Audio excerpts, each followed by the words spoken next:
Nizamabad municipality superintendent ఇంట్లో ACB అధికారులు సోదాలు చేస్తురట. అగో సాఫ్ సఫాయి శాఖ అధికారి ఇంట్లో ఏముంటాయి, చీపిరి గట్టలు చెత్త డబ్బాలు తప్ప ఏముంటాయి చెప్పురి.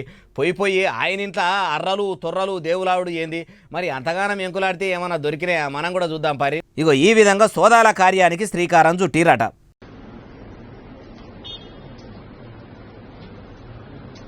అగో చూసిర్రా, పైసల కుప్ప గోడ వేర్చినట్టే వేర్చిండ్రు కదా.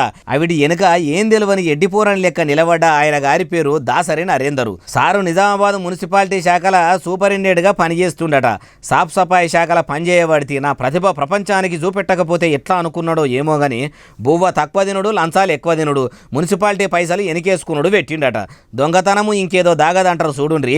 సేమ్ డిట్టో మక్కీకి మక్కి ఈయన గారి భాగవతం కూడా బరిబద్దలైంది, బయటపడ్డది. 1 రూపాయి కాదు 2 రూపాయలు కాదు, ఏకంగా కోటాను కోట్లే కొట్టేసిండంటే సారు మామూలోడు కాదు. మరి ఈ ముచ్చట ఏసీ బోళ్ళకి ఎట్లెరకైంది అంటారా? సార్ మీద ఎవరో కంప్లైంట్ ఇచ్చిరట. దాసరి నరేందర్ సార్ కథ ఏందో అరుచుకుందామని ఇంటికి పోయి తనిఖీలు చేస్తే ఏమున్నది, ఏడ చూసినా పైసలేనట. ఇల్లు మొత్తం జల్లెడ బట్టి ఉడబోస్తే ఏం తక్కువ 2,93,00,000 రూపాయలు దొరికినాయట. అంతగావేనా అంటే కాదు, లెక్కలేని ఆస్తులు, మోయలేని బంగారము, బ్యాంకు ఖాతాల పైసలు, చెక్కులు అన్నీ దొరికినాయట. అన్ని కలిపి లెక్క పెట్టాలంటే 2 దినాలైనా సరిపోవని బ్యాంకుల పైసలు లెక్క పెట్టే మిషన్లు తీసుకుపోయి బిరబిర లెక్క పెట్టి సార్ను ఇట్లా సాంప్రదాయిని సుప్పిని శుద్ధపూసిని అన్నట్టు నిలబెట్టి మంగళారతి పట్టిరట.